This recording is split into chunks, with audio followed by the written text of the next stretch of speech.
this one is kind of the same, but this one I have I've actually coloured. I've used distress inks to actually colour them. So if you don't have coloured card, coloured paper, scraps, then you can do this all out of a piece of white card and whatever inks or whatever colouring medium you like to use. So just bear with me while I just reset from the last one. Put away things I don't need anymore. And there we go. That can go. Oh, I've got so much stuff today. Let's get this one out. So I'm going to be using the Mermaid Lagoon Oxide spray on this background, along with tumbled glass,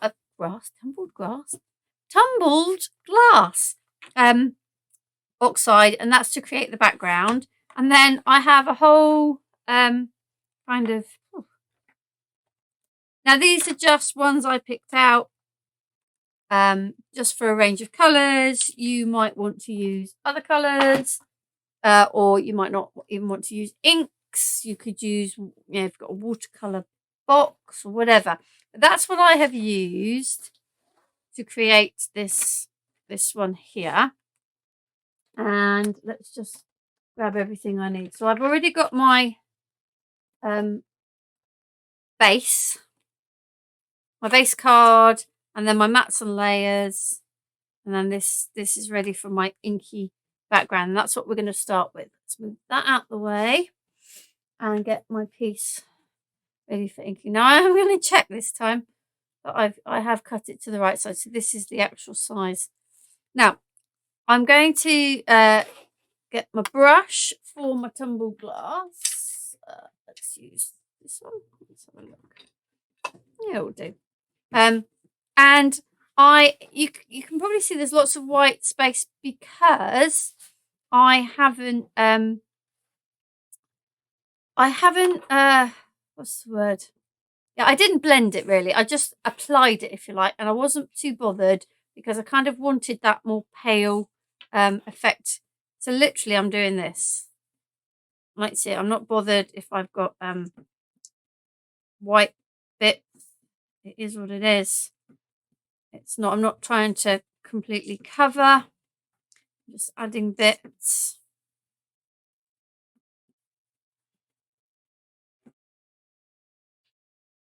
Okay, like this. That's it. So it's not one that I have worried about making sure I've got good coverage, making sure that I've blended it all. It's just fairly sort of lightweight, kind of mottled background. And then on top of that, I am going to spray some Mermaid Lagoon. Okay. My lid won't come off. There we go. Right, so I'm going to just literally, and like I did with the water on the previous one, I want it to splat. I don't want a fine mist. So I'm just going to not press the thing too hard. Probably gone a little bit over the board, over the top on this one. Right, there we go. Stop. Right, so I'm going to, next thing, I'm going to blot that rather than start to heat set it. So I'm literally just going to put my rice paper over the top and blot.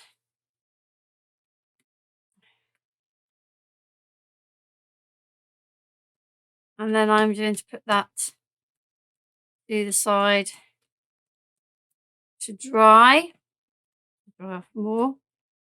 And that's our background. I will want to ink a little bit around the edges, but I'm not too worried at the moment. We'll let it dry and we'll clean this up.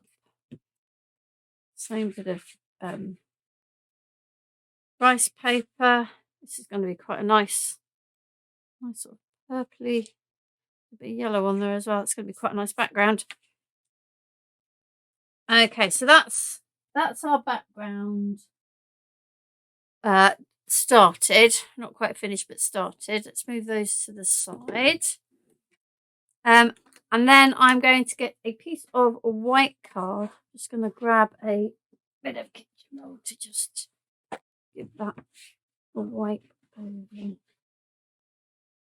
See, even sort of thinking I've cleaned it, there's always a little bit more left. Make sure that I've got it as clean as I can. Right, so my white card, and we're going to get our underwater, sea life set. And it should, if I've done prep properly, it should all fit on here. We're just cutting it all out of white card. And I've realised I think I'm a colour missing. We might have to improvise. I'm looking not a little pink shell like I had on the previous one. I'm sure I used worn lipstick for that, but I don't seem to have that with me. So we'll improvise. We'll come up with something. Tape. Ugh. That's why we tape it, so it doesn't go for a wander. Take this down. Those. And bubbles. And you can see for this one I have got several bubbles, and I have already just checking that I have pre-cut them. You don't need to see me cutting the bubbles 3 times. Right, so let's grab our plates again. Just like last time, we shouldn't need the extra magnetic through.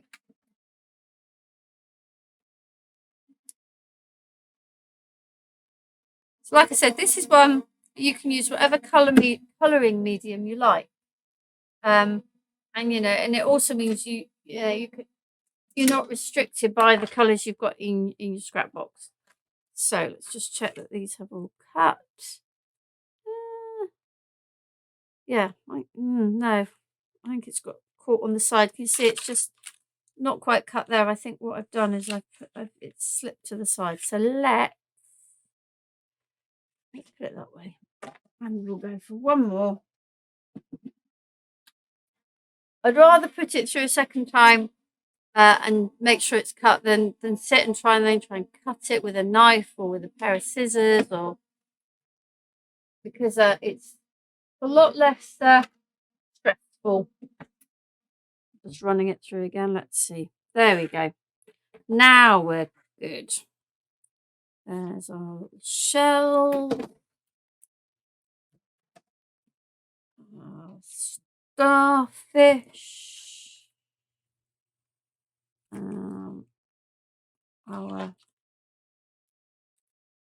This is our sort of bottom of the ocean with our seaweed and our coral.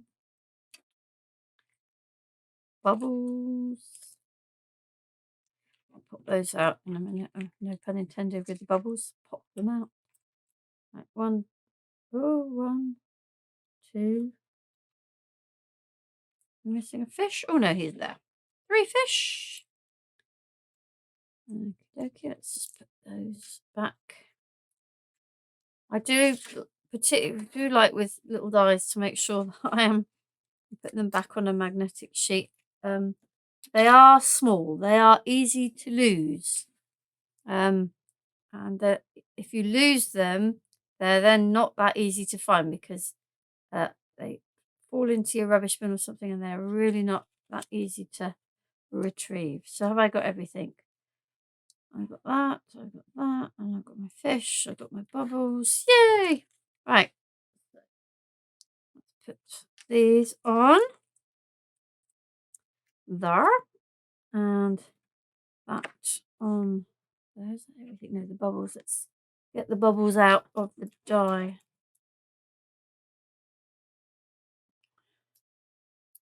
Okay, all the little bits popping out. Couple still not out. One there, one there. I'm sorry, my hands and my nails are looking quite grubby today with starting with the blue ink and then now glue, and by the time we finish with the pastes and stuff, going to be horrible. Right, there we go. There are our little bits. So I tend to use a white tile, and my white tiles are usually back with a bit of felt just so that they don't scrape around. I'm not gonna paint everything because I have some already done, but I will show you how I painted this bottom part. Let's get some water.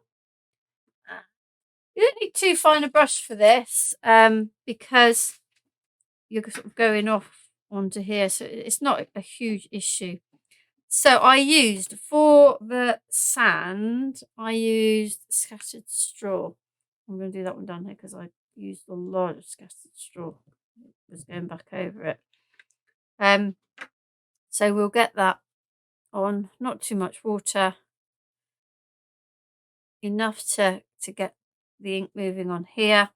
And like I said, you don't, when I do things like this, I tend to do wash over to get the colour, and then I do I go back then to add in a bit of sort of shading. This is just going to cover the bottom here.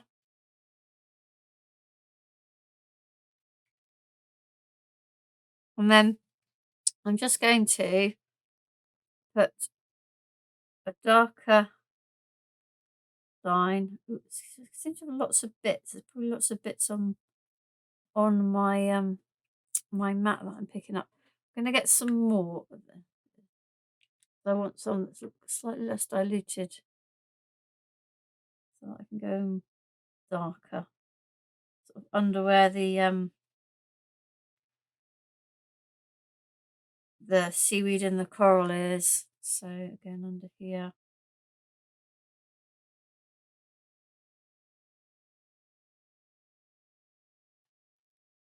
And here.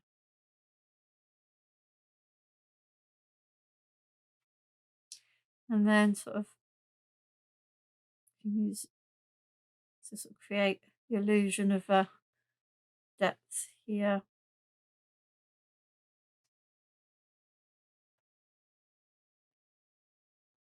This one will then look a bit, I think it's closer.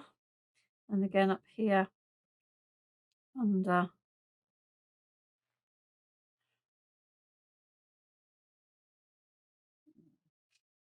Now it would be a good idea. In fact, I might just to leave that to dry for a bit before you try and add colour in. I've definitely got something on my brush or on my palette on here. I seem to be just painting onto the card. But what I was trying to say there is, if we leave this to dry a little bit, when we start adding colour here, they're not going to bleed straight into wet on there. So, as I haven't got that, what have I got? I've got, ooh, what should we do? Oh, I did the fish, didn't I? So I've got some wilted violet. Let's just colour in one of the fish while we're just waiting for that to dry. And literally, again, this it depends how vibrant you want it. Now, I tend to, because I like watercolouring, I tend to use my distress inks when I'm painting like this. However, they are more, because they're a dye ink, they're more watery. So to get a deeper colour, just like watercolours, you kind of have to go over a few times. Like, see, I've got that base colour on, and now, see, if I go over again, I'm going to get a deeper colour. If you use Distress Oxide, you're going to get a deeper colour straight away, but that is just the way it is. So there's one of our little fish. So we just clean my brush off. And we're going to go back here. We'll leave those now for a minute. So I've done coral. So I've got abandoned coral. Thought that was quite appropriate. And then I'm putting far too much down for what I need. I think I used Mowed Lawn, and what's the other one I got? Lucky Clover. I used it over that there, so just sort of trying to mix it up because seaweeds are not all the same colour. Right, so let's start with this over here. So I think I did that with Lucky Clover. Just a tiny bit of water just to get that moving. There. Now, if that had been really wet, it would have just bled straight into the yellow. Oh.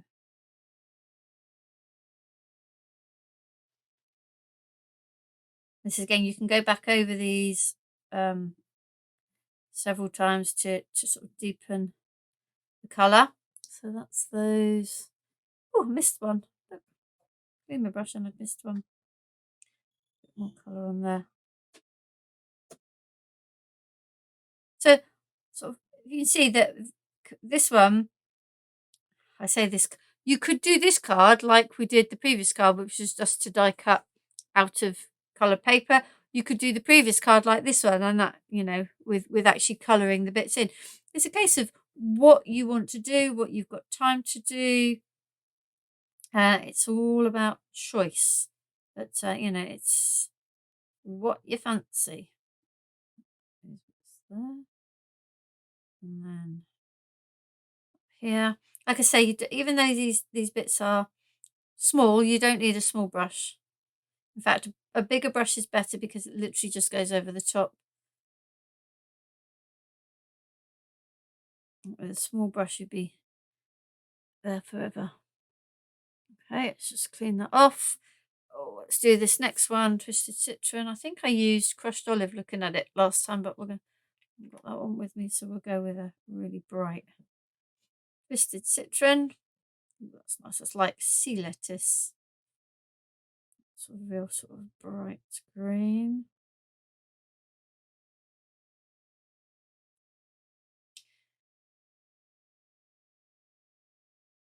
And then the one at the end we'll do with our Mowed Lawn. This is yet another green. All beautiful greens, all very, very different.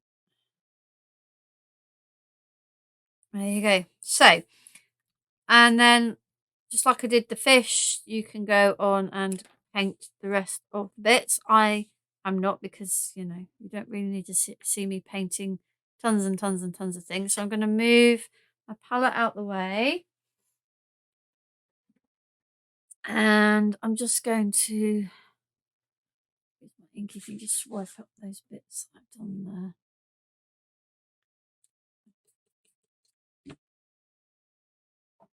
Like that. And then, like I said, I did add a bit too much ink onto my palette, but I would not waste that. That would be put onto a rice paper as well. So, you know, don't, even when you do put too much out, you know, don't worry about it. If you've got, you know, some plain rice paper, then just mop it up. Or even if you haven't got rice paper, you can still mop it up with just your card, just for background. So I'm just going to move those out of the way, and I'm going to get my little set here that I have already. In fact, I'm going to go, look, this is what happens. This is what happens when you put it on too wet. You can see it bled in. So I actually prefer that, although I prefer that. No, I'm gonna go with this one because I think it looks better. But then I've got all my other bits here. Oh, there we go. Right, so these are all my bits to stick on. And I'm going to retrieve my card, my backing card, which is now dry. And I am going to take my Mermaid Lagoon. I realise I've not got my Oxide, so I'm just going to use my ink. This one's Mermaid Lagoon, isn't it? Yeah. And I'm just going to add a little bit of ink to the side. Now, I don't know if you can see, if I bring this one in. This one is edged with Oxide, and this one is edged with ink. You can see that the Oxide is way more opaque and covers much more than the ink does. So yeah, it is horses for courses, but you know, they do different things, and it depends what you're after.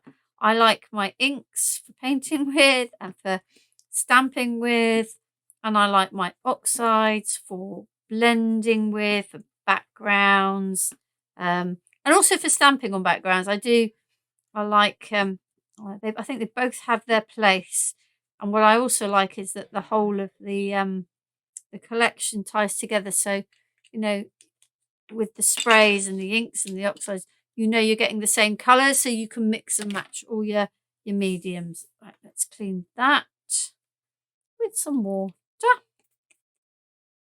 Ugh, hokey cokey. Where's my thing? Oh, right. Hokey cokey cokey. There we go. Let's get this assembled. And then we get on to our last project of the day, our canvas. Right, so, quite like that way. Wipe this up. You feel the dampness already. You see on the card. Not to worry, not to worry. How many times a day do I say that? Not to worry, not to worry. Let's get these stuck down. So I literally went for the really bright blue base and mats because I just thought it was bright and cheerful, and it matched in with the sort of the sea theme. And then I used the light yellow and the light blue to sort of just contrast with that, a bit like the paleness of the tumbled glass on the background piece. So I'm sticking this on here, and then we're going to offset this. And the way I do that is to try to make the corners touch pretty much the sides. I need to wiggle a little bit. That way you usually get a nice even rotate them. We will do the same with this once we have assembled it, but we're going to assemble it first. So let's get our background on.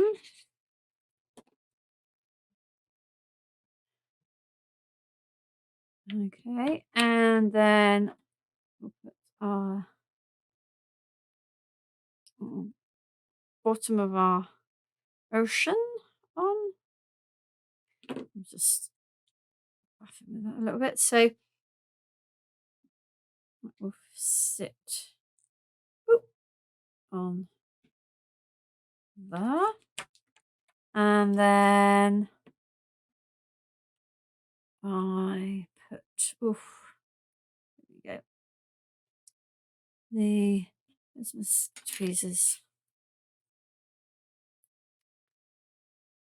There's nothing stopping you from twisting. I did use the 3D glue jar. Sorry, from twisting these sort of round to face the other way. They don't necessarily have to face. Put 3D glue gel and then I squish it flat. Really, I don't know. There we go.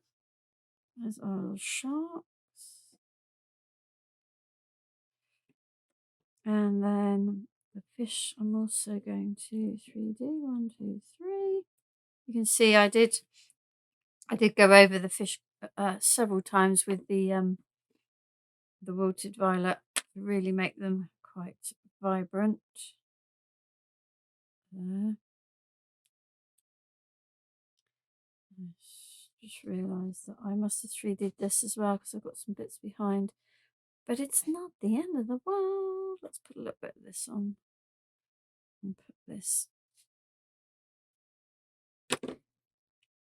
behind here. Let's get another of our fish.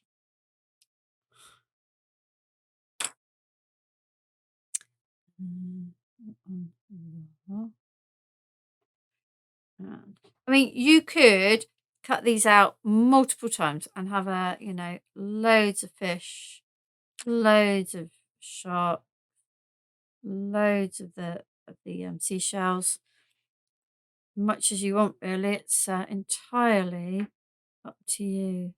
So I don't know why I'm doing this without tweezers. Right, we're going to do this slightly different because I've moved the fish along a little bit. Let's put that one just behind there. And we'll put this one there. Okay. Right. Oh, no, not. I just trying. Let's have a think.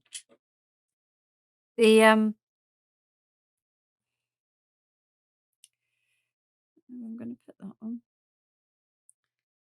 I'll put it down here. There we go.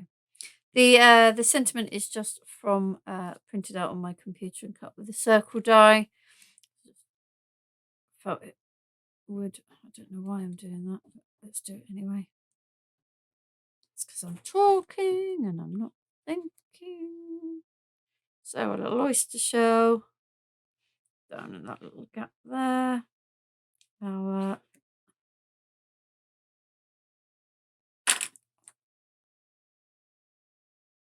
starfish and our little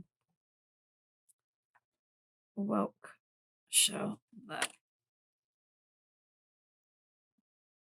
And then we are going to stick this onto our card. Again, I'm going to twist this round, looking for where I can hit it across, touch the corners, not hitting anything. Touch the corners. I'm not pushing too hard because I've got some wet glue there. But there we go. It's our third project. It's the second one with the under the water sea life collection. So yeah, another way to use it where you can cut it in white card and then colour it whatever you like, and with a nice inky background. Okay.